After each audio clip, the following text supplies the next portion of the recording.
Good afternoon, distinguished guests, colleagues, and the dedicated men and women of the United States Coast Guard. I am Master Chief Jason Vanderheyden, and it is my privilege to be here at beautiful Air Station Clearwater, Florida. What an amazing 4 years it's been.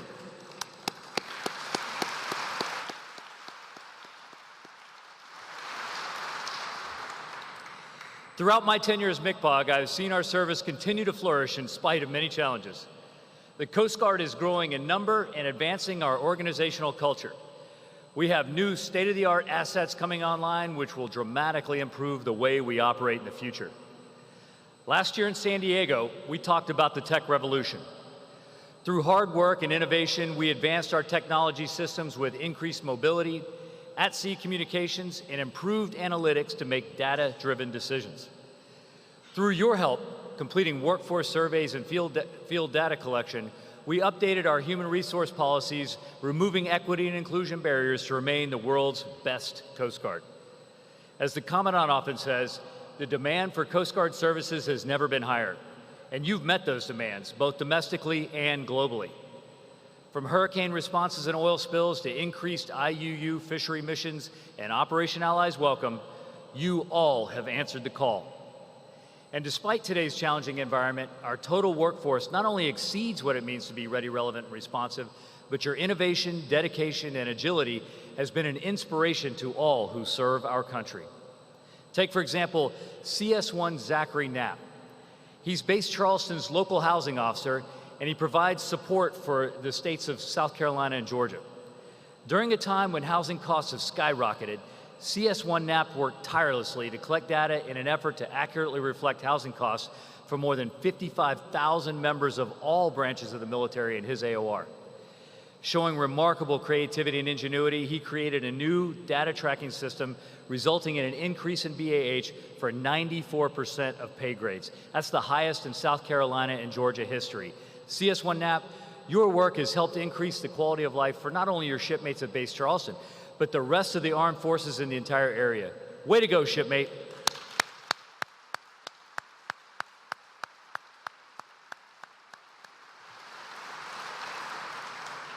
And I want to highlight another great coastie, BM2 Jennifer Williamson from Station Wrightsville Beach.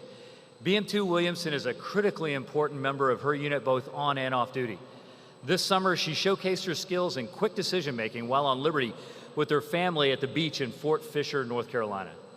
3 men got caught in a rip current and were quickly being pulled from shore, and others attempted to reach the men but failed because of the strength of the current. Recognizing she couldn't battle the current and hold all 3 men above the water, she grabbed a boogie board from a bystander and used it to reach the men and bring them to safety. BM2 Williamson's quick thinking and training resulted in 3 lives saved that day. BM2 Williamson, you are a hero.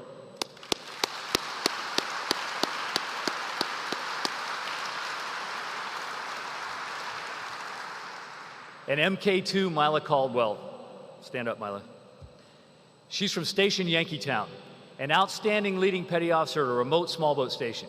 She has been key in meeting operational requirements supporting her teammates. Demonstrating exceptional bias for action over the past 10 months, she led the unit in law enforcement efforts, conducting more than 100 fisheries boardings and 200 recreational safety boardings. And if that isn't enough, MK2 Caldwell also serves as the unit's law enforcement instructor, where she has assisted in qualifying over a dozen boarding officers and boarding team members. Her technical expertise and acumen earned her the engineering lead in the operational testing and evaluation of the service's new shallow watercraft. And to date, she's helped 16 members earn their qualification on the asset. MK2 Caldwell's professionalism and devotion to duty make her an invaluable member of Team Coast Guard. Bravo Zulu, MK2 Caldwell, way to go.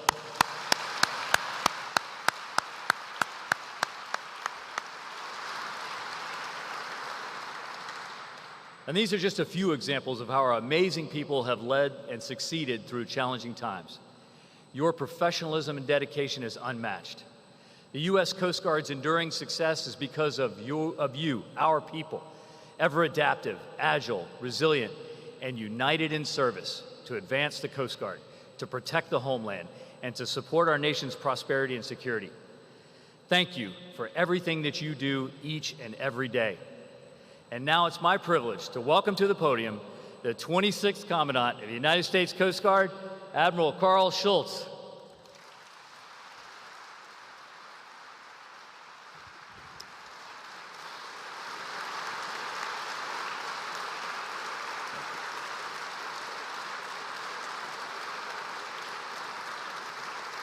Thank you, Master Chief Vander Hayden, and thanks for calling out those exceptional Coast Guardsmen. To Captain Joe McGilly and the Air Station Clearwater team, thank you for hosting this year's State of the Coast Guard Address. Thank you, Secretary Mayorkas, represented here by our local DHS teammates in attendance. And to my shipmates across the Coast Guard, thank you for your participation today. Today, the State of the Coast Guard is strong, maybe stronger than ever before, because we are united in service, adapting to new challenges and opportunities presented by a rapidly changing maritime domain. We've seen massive ships pushing the limits of both ports and waterways, evolving autonomous vessel technology, including the recovery of spacecraft at sea, growth in offshore wind energy, increasingly busy shared use waterways, escalating cyber threats to vessels and critical infrastructure in our ports, and more frequent and costly weather events.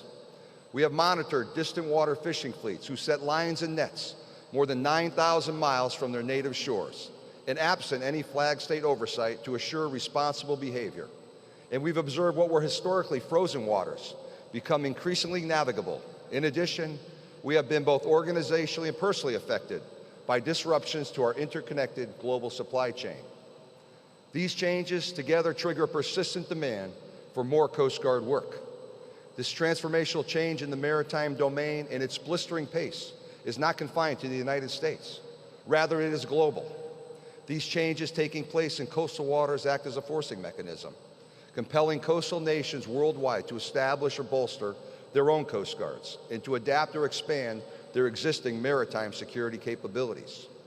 For it is Coast Guard work to ensure safety of life at sea, to protect marine environments and to promote economic prosperity, and to generally maintain what we call good order and governance in the waters of coastal state jurisdiction.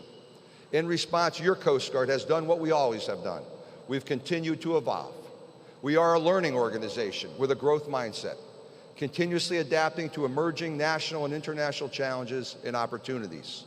Our enduring success throughout our 232-year history, accentuated by these uniquely challenging past 3 years, is because we are ever adaptive, agile, and resilient. And because we are united in service, we are always ready. Some may think we're hard to define because our missions are vast in scope and geography. But we're not defined by what we do. We're defined by who we are.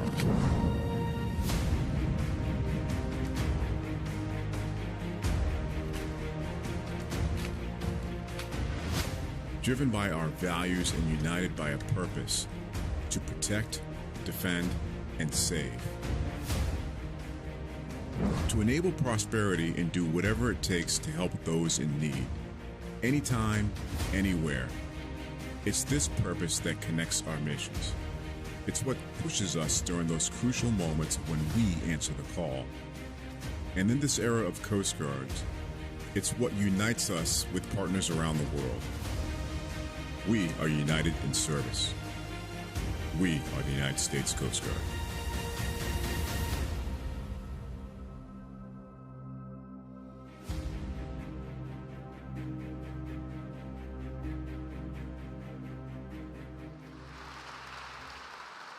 Almost 4 years ago, we launched a strategic framework for a ready, relevant, and responsive Coast Guard to address America's most complex and dynamic maritime challenges. Because we are united in service within our own communities and across the organization, with our Department of Homeland Security counterparts, with the Department of Defense Joint Force, and across the interagency, and with our international partners, we have driven forward our strategic plan, and we are building the Coast Guard the nation needs today and well into the future. While we adjust course to best address enduring and emerging challenges, one constant remains: the need to deliver the assets, the resilient infrastructure and capabilities necessary to accomplish the mission. Our Coast Guard's amidst the largest shipbuilding effort since the Second World War as we build the fleet that will serve the nation for decades to come. This June, the 10th National Security Cutter, to be named for the first Master Chief Petty Officer of the Coast Guard, Charles Calhoun, will be christened. And detailed work remains underway in preparation for construction of our first polar security cutter. That'll be a state-of-the-art ship requiring exacting designs, complex steel work, and systems integration. And today I'm excited to name the first polar security cutter, and that name will be Polar Sentinel.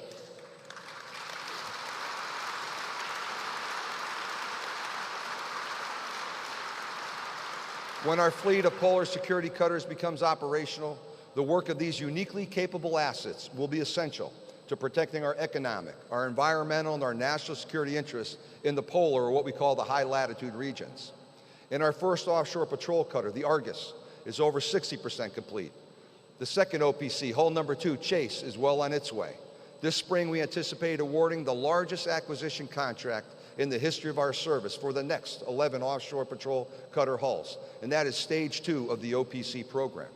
The OPC program is a program of record for 25 cutters, and delivery of this full fleet is critical to recapitalizing the capability provided today by our 28 medium endurance cutters, many of which are 50+ years old.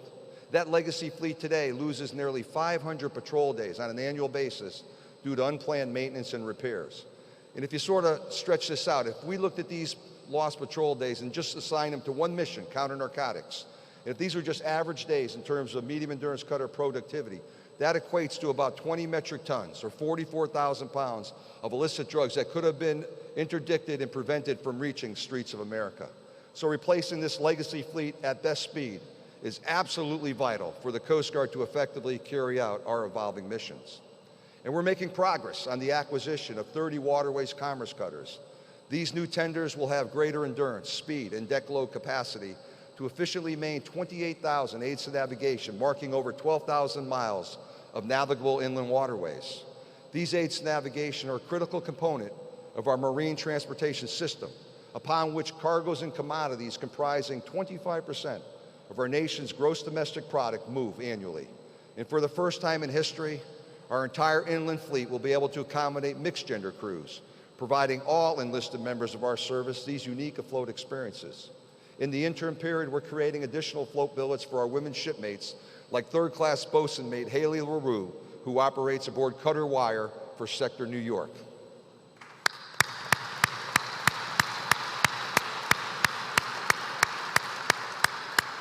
And much change is afoot in our aviation community, where we are recapitalizing and changing the composition of our fleet, delivering new and upgraded fixed-wing platforms and strategically relocating assets.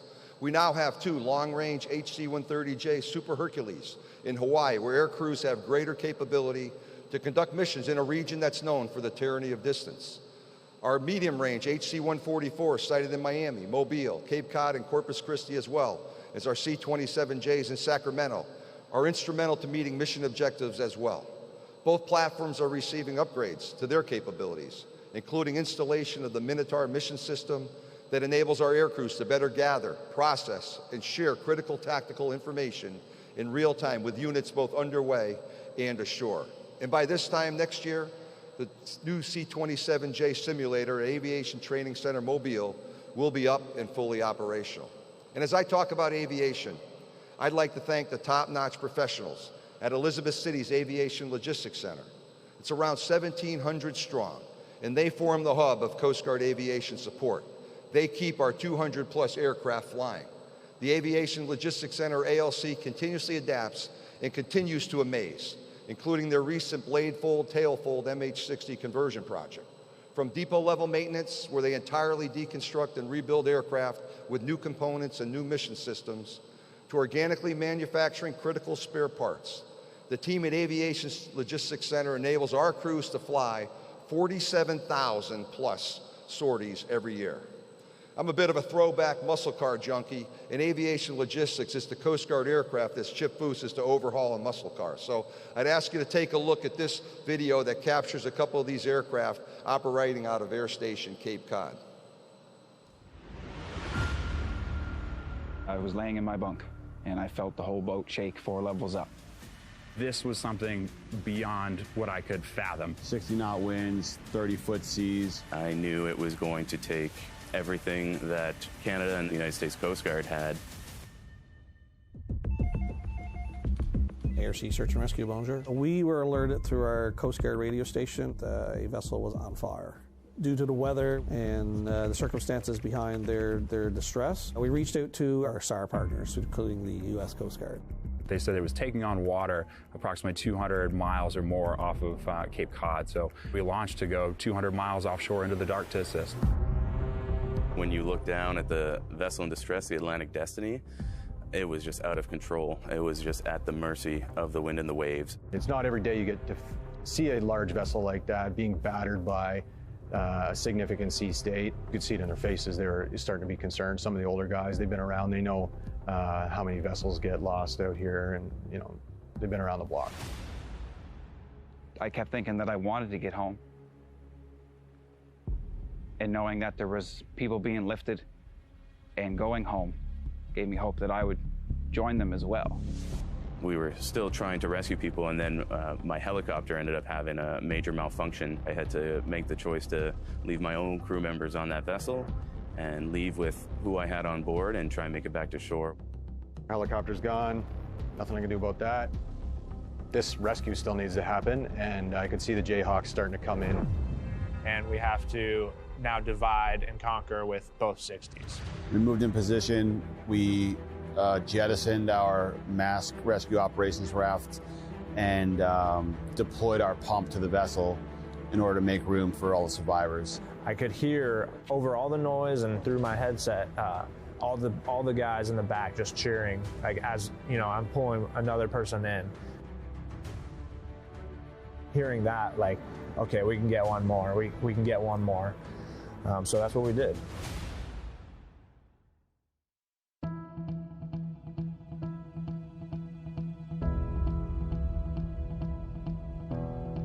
We are honored to be with you today to talk about some extraordinary Coast Guard men and women that did extraordinary things.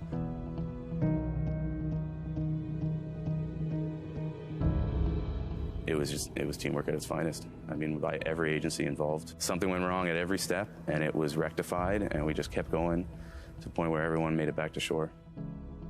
Everybody took their job seriously and made sure that we were all going to get home safe. It makes everything worth it, being able to see a family reunited after a case like that.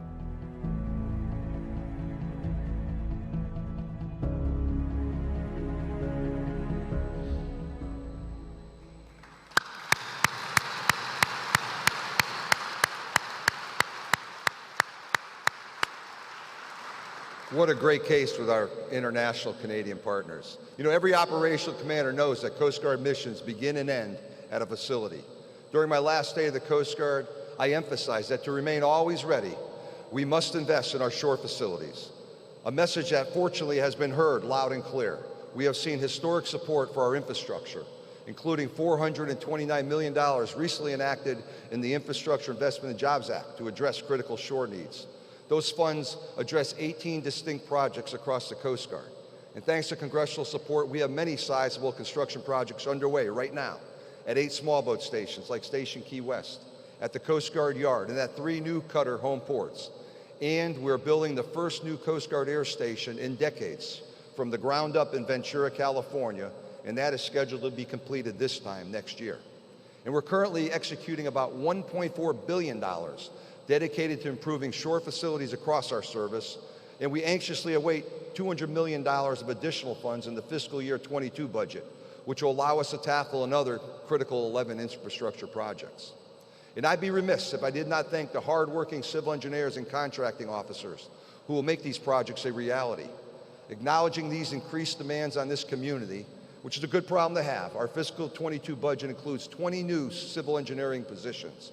We must continue to invest in this workforce and enable them with the people, tools, and technology to rebuild facilities needed to execute our critical missions. And we must ensure every dollar invested in shore infrastructure provides maximum impact. In addition to investing in facilities that support our missions, we are investing in facilities that support our workforce. Do you know the last time we built a new child development center was 10 years ago in Petaluma, and before that, 25 years ago in San Juan, Puerto Rico? No longer. Thanks to congressional support, we've received $120 million in funding for new construction of child care development centers in Alameda, Kodiak, Mobile, Astoria, and Elizabeth City, and modest improvements to our child care center in Cape Cod, Massachusetts.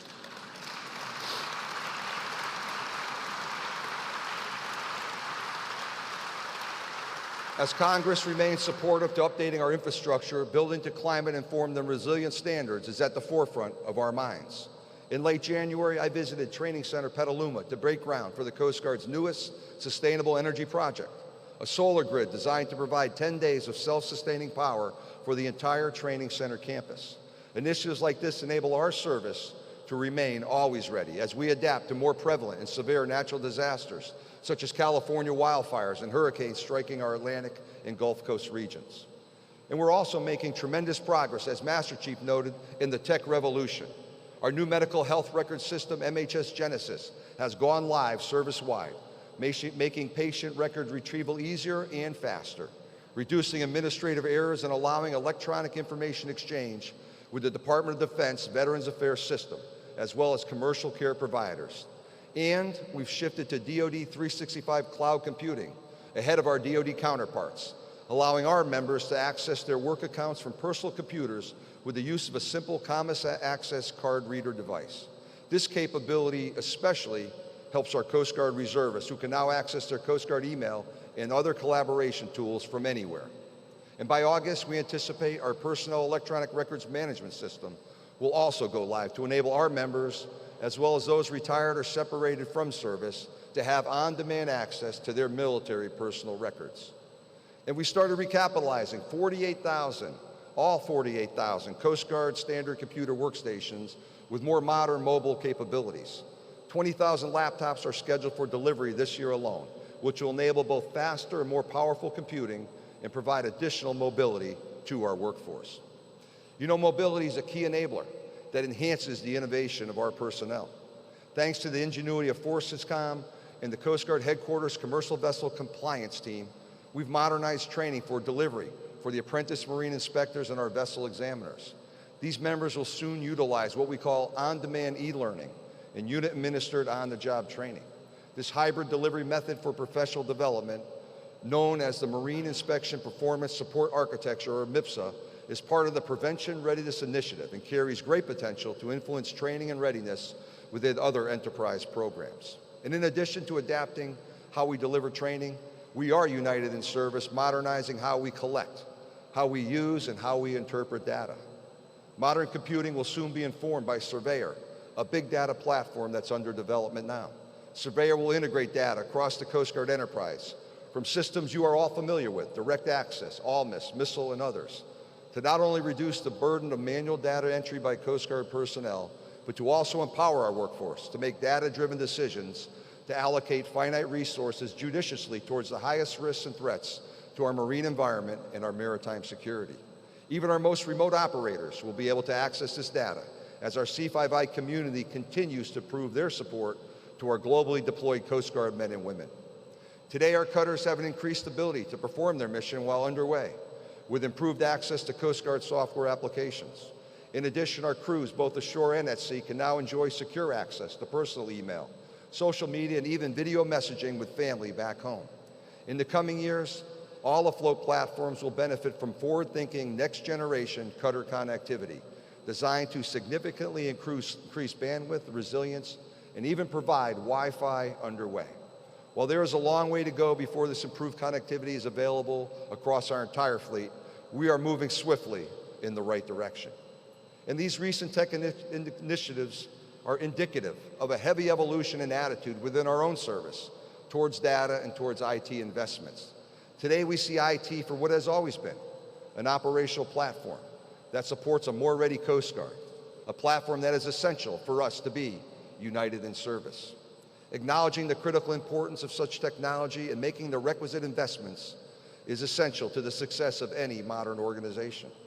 And we are grateful for the $275 million appropriated by Congress since I became Commandant to support our tech revolution, which launched the first wave of transformational changes in how we deploy reliable and integrated mobile information systems to our extraordinarily capable team.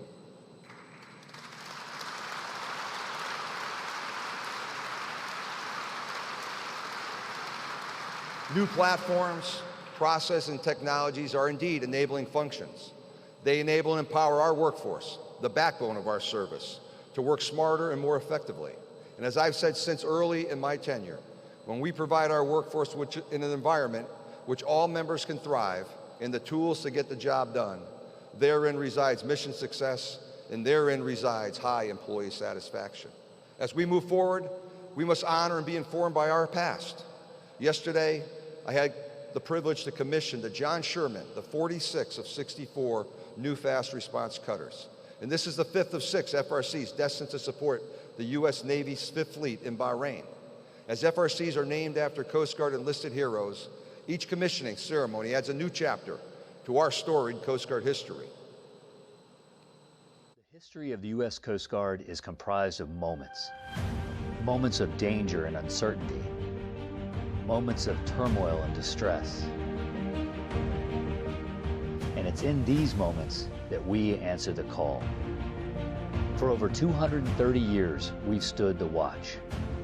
A legacy of bravery, grit, and determination. To protect our communities and to serve our nation. To be part of those moments that make a difference. Those moments that make history. We need a place for those moments to live forever. That place will be the National Coast Guard Museum.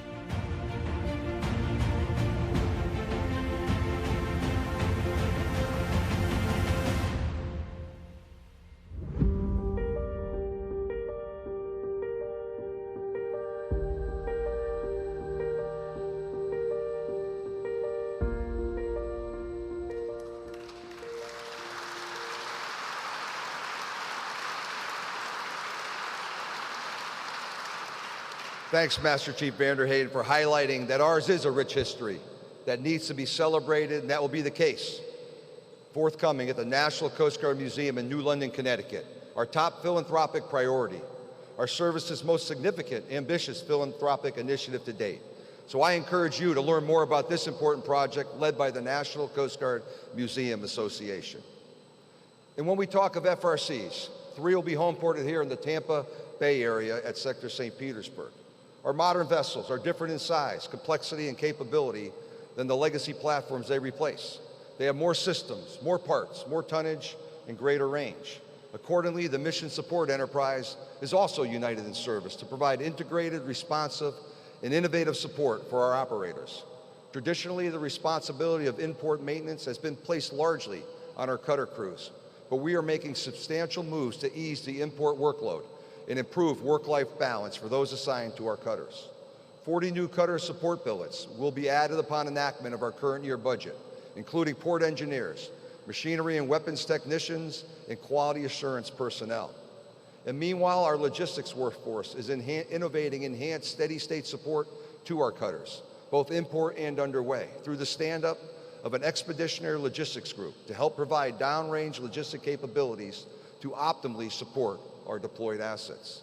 This capability, still in its infancy, is modeled after processes used in our land-based contingency efforts, like when we respond to hurricanes. When Ida struck the Gulf region as a Category 4 hurricane last year, the scale of destruction to Louisiana ports was matched by its disruptive impact to our workforce, including the displacement of over 1,600 Coast Guard personnel and their families.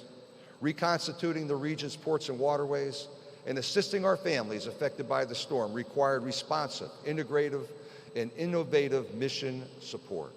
And the mission support enterprise again delivered. United in service, the Director of Operational Logistics, in conjunction with bases Galveston and New Orleans, coordinated with the 8th District and Atlantic Area Commanders to create the Family Assessment Support Tool to track and respond to Coast Guard personnel needs. This tool enabled the expedited securing of temporary lodging for over 700 coasties and their families, as well as coordinated delivery of medical care for 32 members displaced from their regional providers. You know, our spouses, parents, siblings, and children often share the responsibilities and burden of military service. I thank each and every family member for your support. And I'd be remiss .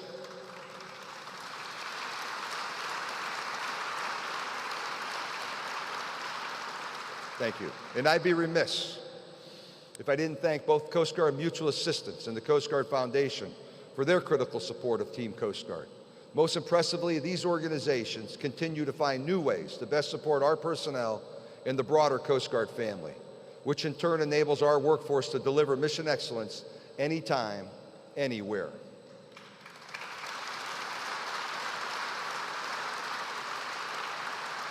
You know, we are an agile, adaptive force whose greatest value to this nation resides in our ability to rapidly shift our missions and our efforts to meet national priorities during both steady state and crises. And it seems that we are more frequently responding to crises. While the agility, strength, and resilience of our 42,000-strong active duty force continues to impress, we could not have performed all that was asked of us if not for our reserve component and our voluntary auxiliary. I joined the Coast Guard Reserves because I wanted to be able to join a service that I would actually do the job of the active duty, not just train to do the job. Chief Schultz is a perfect example of what reservists want to do.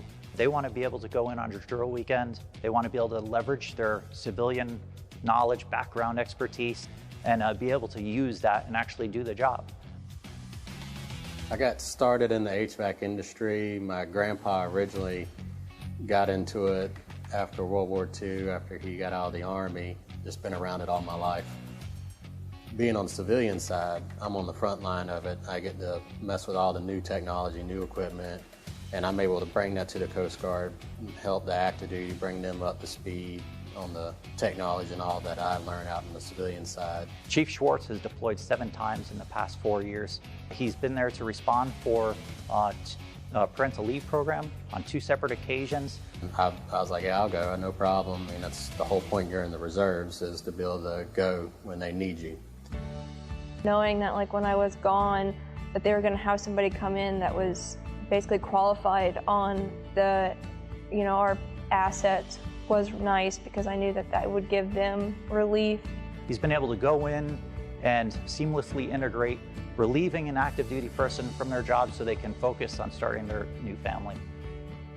I think Chief Schultz has shown Station Crisfield a bigger picture of the Coast Guard. If he's away from his family to help out our family, it showed the Coast Guard and the members at Station Crisfield what the Coast Guard really is.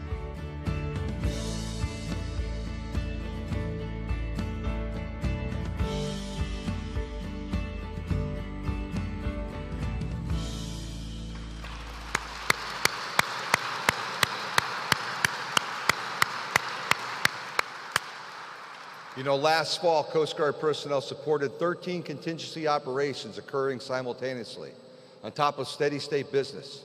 In every major operation, reservists and auxiliaries were united in service, side by side with our full-time personnel. They were among 100 medical personnel deployed to the southwest border, supporting Customs and Border Protection operations. They supported FEMA, and are among the medical contingent who delivered CDC-recommended vaccines to Afghan nationals in support of DHS's Operation Allies Welcome. And auxiliarist Mark Perney, he helped ensure that our workforce, our own workforce, expeditiously received COVID vaccines. I'm grateful to our dedicated medical personnel, consisting collectively of just 800 medical officers, physicians, pharmacists, administrators, health service technicians, and auxiliary volunteers. United in service, these professionals strengthen our readiness posture. Thank you.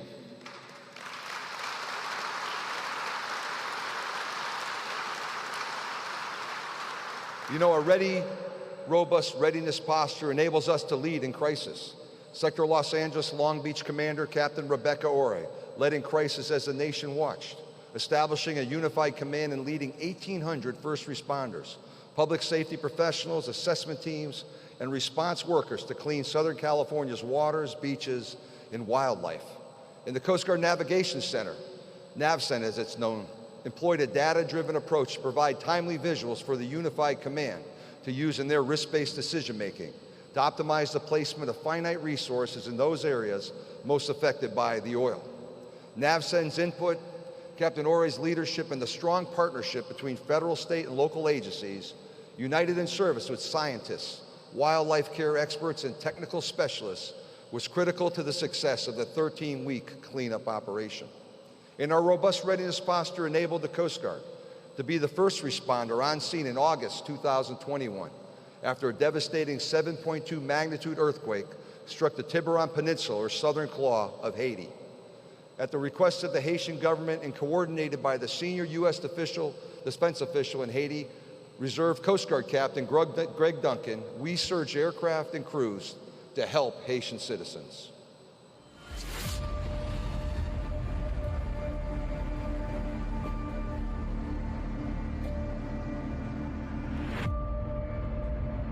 When we initially got word of the earthquake, we really had no idea what we were going to be going into. Obviously, we knew there was going to be a lot of injuries. We expected to see a lot of trauma, and when we got there, that's pretty much what we encountered. Everyone that we medevaced out was, bone breaks, some sort of trauma, crushing injuries that needed immediate care. So we were able to go in there and airlift them out to a higher level of care. We land in Jeremy, we get out, get the doctors out and everything, and there's vans waiting for us. We flew to Jeremy not really knowing what to expect, what we were going to encounter. When we got there, we landed and I got out of the helicopter. I immediately went over to the van that they were pulling up that had patients in it, and they opened up the doors and I was immediately handed a little child. So I kind of had to take a step back, hold my breath, gain my composure, and just start going. Just because I wasn't expecting that right away. There was like 4 or 5 children that we medevaced right away, and like right there and then they're like, all right, it's go time. We're getting them onto the helicopter with their parents and escorting them out. So I think all of the crew, we didn't know what to expect going into it, and that's kind of like what the pace was the whole time. It was a lot of children, a lot of injured people, and from there we just medevaced them to Port-au-Prince to a higher level of care.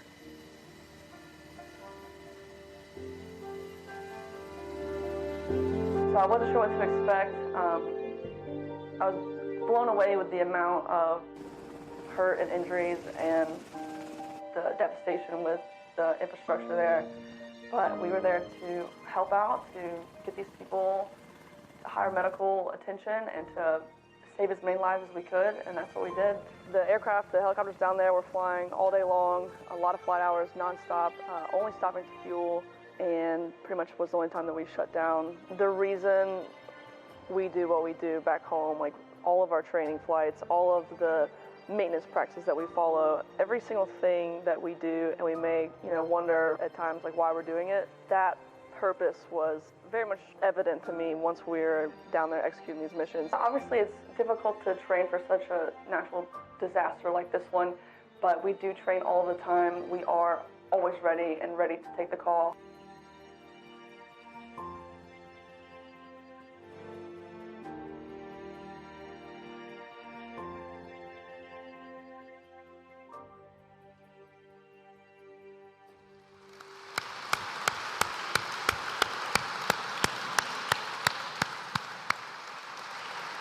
Here today on the hangar deck of our largest Coast Guard air station, let me ask the members of Clearwater team who supported these Haitian earthquake operations to please stand.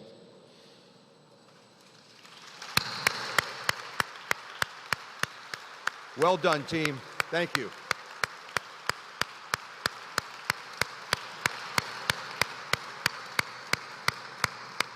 As the video highlights, the United States Coast Guard was on scene with just 24 hours of the tragic quake.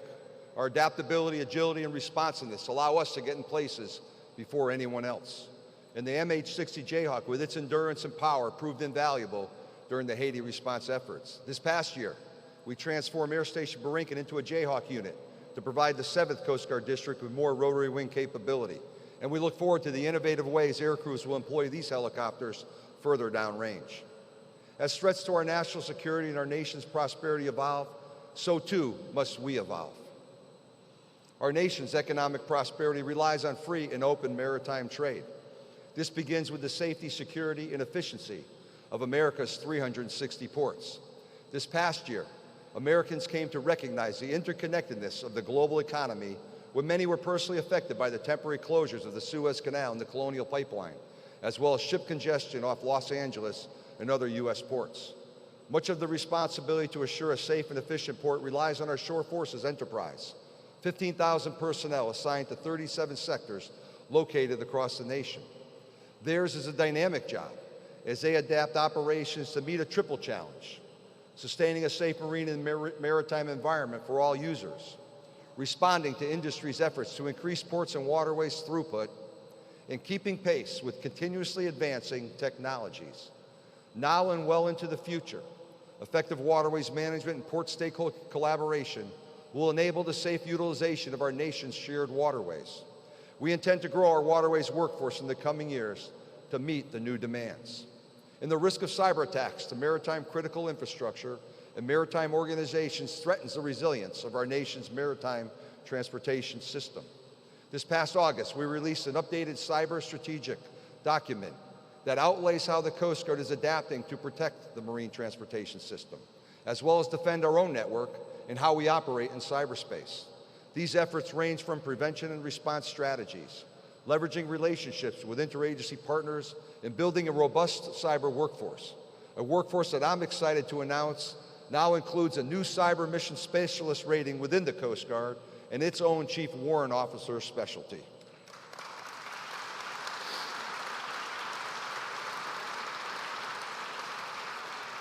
You know, clearly the maritime domain is changing. Global fish stocks are dwindling, the threat of piracy endures, and storms have become more frequent and destructive.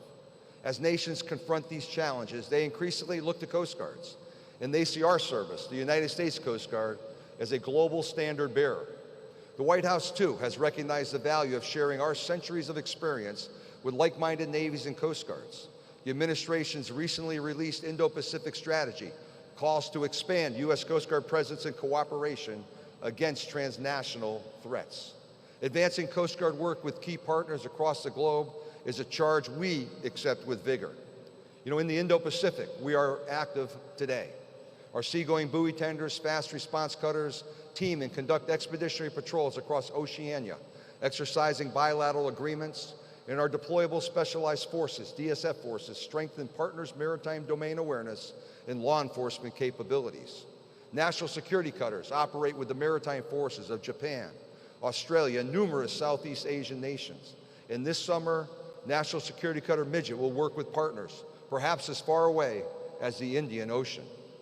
And last spring on the Black Sea, National Security Cutter Hamilton conducted exercises with regional naval forces, including the Ukrainians, the Turks, the Georgians, to strengthen relationships with partners and allies.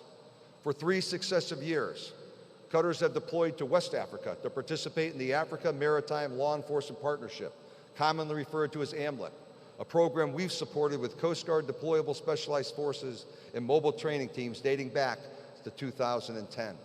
These operations showcase how we are united in service with the Joint Force, supporting every geographic combatant command in every numbered U.S. naval fleet, playing a critical role to secure our national interests and confront threats and challenges before they reach American shores.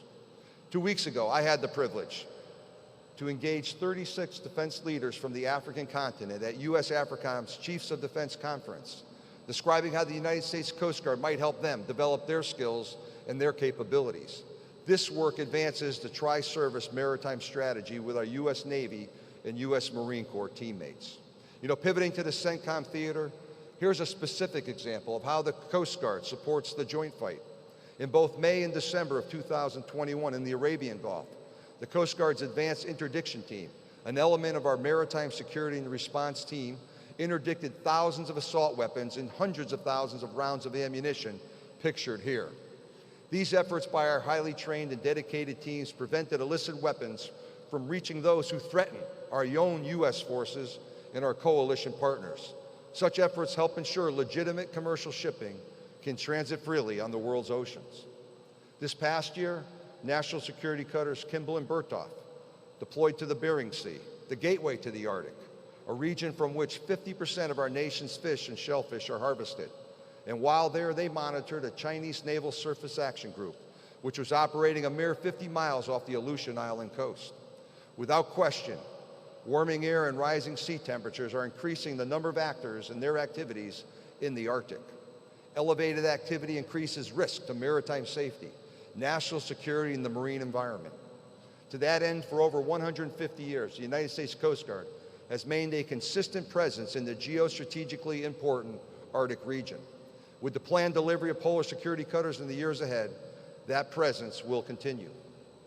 This past year, our medium icebreaker, the Healy, completed the historic circumnavigation of North America via the Northwest Passage. And today, our sole heavy icebreaker, the Polar Star, is wrapping up work in Antarctic waters. After enabling replenishment of the McMurdo Station, Star continues south to set a new world record, transiting to the southernmost navigable waters on the planet. Our icebreakers, they sail with a diverse contingent of crew members, scientists, key partner nation naval officers, and even some Coast Guard auxiliaries. As I continue to unequivocally note, in the high latitudes, presence absolutely equals influence.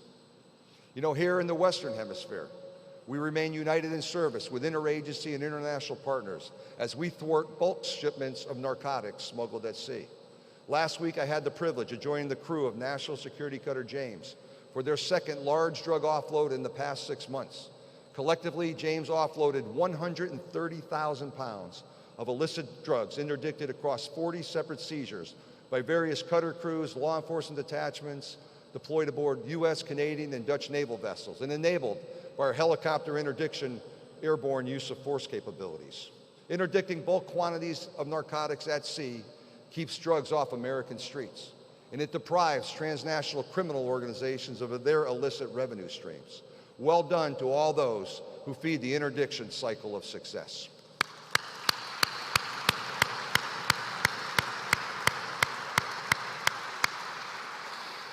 Our hemispheric neighbors to the south have a lot at stake in this fight, as transnational criminal organizations gravely threaten their way of life, their economies, and their individual and collective security.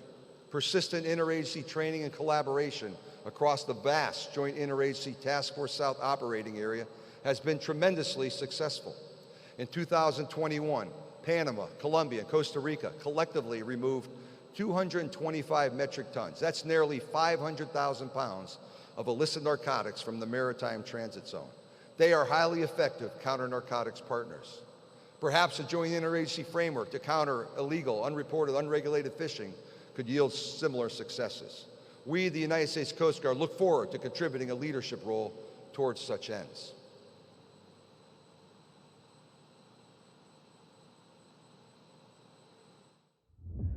Most people don't think about the ocean space as this interconnected, geopolitically charged, vital zone. Foreign nations stealing fish on large levels can cause governments to topple.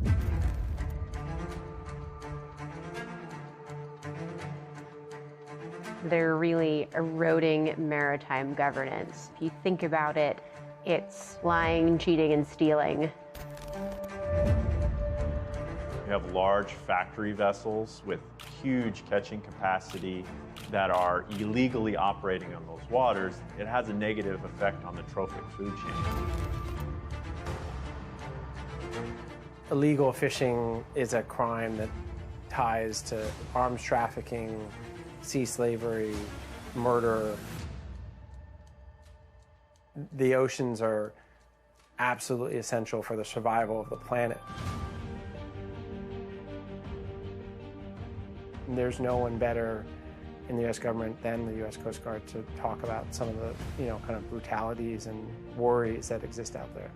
We've been involved in, combating illegal fishing for 150 years.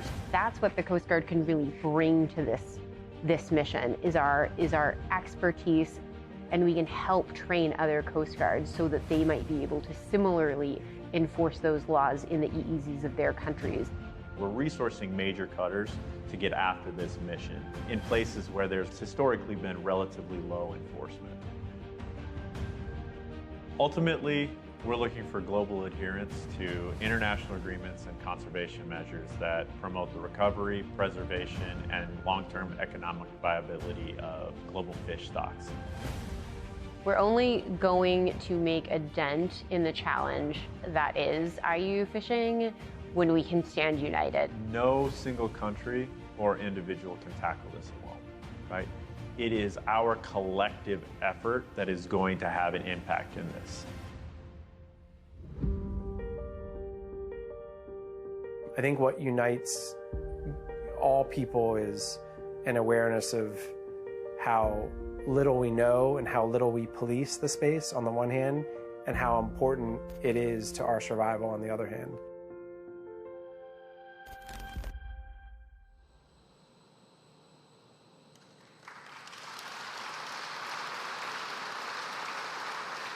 Illegal, unreported, unregulated fishing, commonly referred to as IUUF, is certainly a global challenge. This past year, we launched an implementation plan to support our IUUF strategic outlook released in September 2020. Our efforts to help counter IUUF fishing behaviors have created new avenues to collaborate and share best practices of Coast Guard work. All these initiatives, modernizing our assets, capabilities, support functions and operations, and countless others, were informed, created, supported, and implemented by you, our incredibly talented, agile, and dedicated Coast Guard workforce. The key to our success has always been our people, our diverse workforce of active duty, civilian, reserve, and auxiliary volunteers. In 2019, I asked you to join me in building a tidal wave of energy to ensure all members of Team Coast Guard were respected, empowered, and included, and you have. Informed by our partnership with the RAND Corporation to deliver the Women's Retention and Underrepresented Minority Studies, and inside our own Lifelines work through our LDACs and Affinity Councils, we have been united in service to create a more inclusive Coast Guard, a service where every member of our team can experience a strong sense of belonging. While there's still much work to do, I ask you to celebrate our work in progress and recommit to marching the ball even further down the proverbial inclusion playing field. As we work hard to achieve a Coast Guard representative of the population we serve, we've placed new officer recruiting positions in DC, Hampton Roads, Atlanta, Miami, and Houston. This past November, we formally established our fourth and largest to date Coast Guard Junior Reserve Office Training Corps, or JROTC program, right here in this county at Pinellas Park. 170 local students are already participating in this program. And having our young Americans engage with our frontline service members in an area like this, replete with many operational units, is the absolute best way to generate interest in the United States Coast Guard. And have you seen Station in Destin's BM3 Justin LaBeouf? He teaches the smarter everyday hosts just how to whistle. That YouTube video, posted a month ago, has received 4.4 million views. I imagine Petty Officer LaBeouf may have helped recruit many a future Coastie. Well done there, BM3.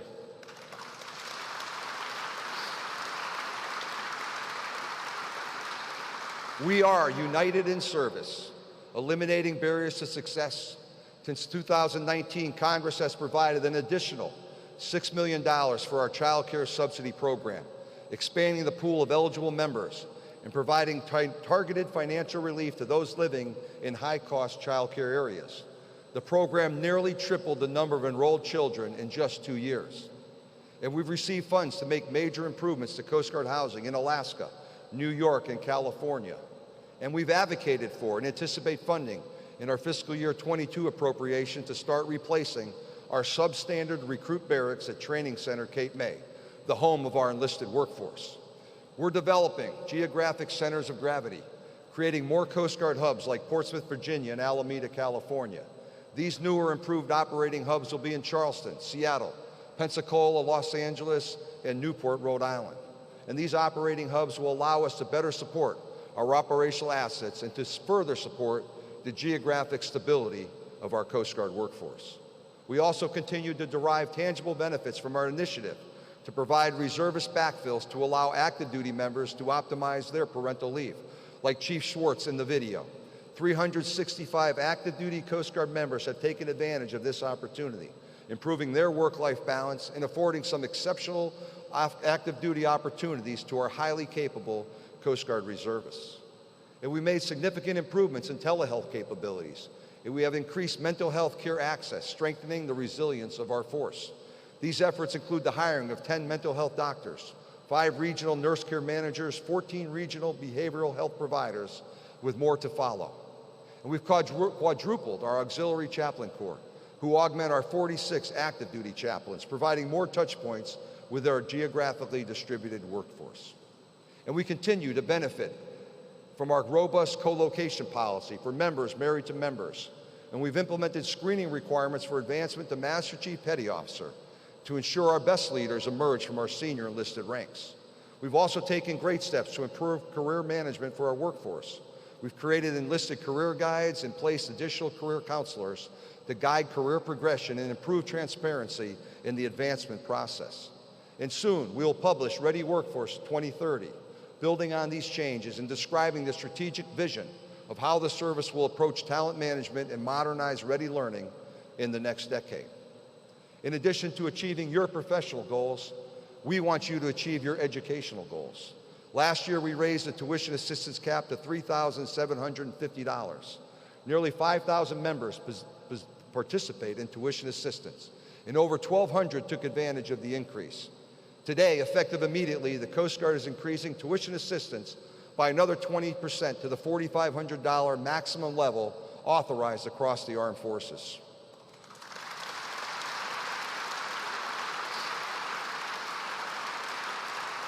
These are just a few of the many examples of how your Coast Guard is united in service, making investments in and adapting policies to attract and retain our dedicated workforce. And while there's always room for improvement, I'm pleased to report that our collective efforts to retain our workforce are working. Today, more women are remaining in our service longer. Today, we have 375 more women in the service at the critically important E6, E7, and 04 mid-grade leadership ranks than we had a few short years ago in 2017. That's a 28% increase of women in these mid-grade pay bands. And that trend that outpaces their male counterparts. You know, the rising tide lifts all boats aphorism applies here today. Across the Coast Guard, 60% of our active duty workforce at the 15-year time in service mark stays with the force. That's pretty impressive.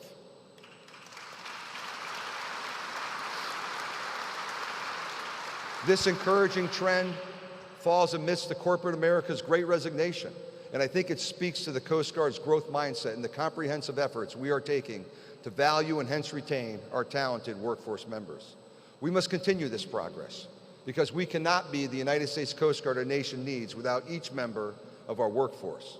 You, the extraordinary members of our mission-ready total workforce, are the change agents who maximize our team's potential. You are the inspector who shapes novel vessel construction. You are the storekeeper who provides a much-needed part to a frontline operator. You are the voice on the radio who gives hope to a distressed mariner, and the first responder who pulls that mariner from the sea. You are the systems developer who collaborates and who innovates to get the mission done. Individually, you are valued. United in service, we are invaluable.